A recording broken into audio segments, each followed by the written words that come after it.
everybody. My niece and nephew had a problem with one of their bathroom faucets at a home they just moved into. And this was the faucet they had. And there's nothing wrong with it. However, what happened is they share a water heater with 3 other homes.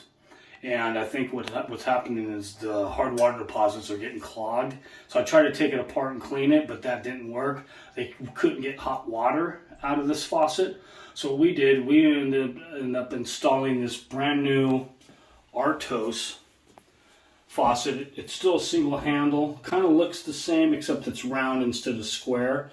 And I think it's a beautiful addition to their new bathroom here. So hopefully they enjoy it and like it.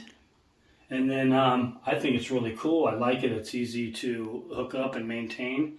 And give a shout out to Artos. I think those guys over there are awesome. And I love the Artos product.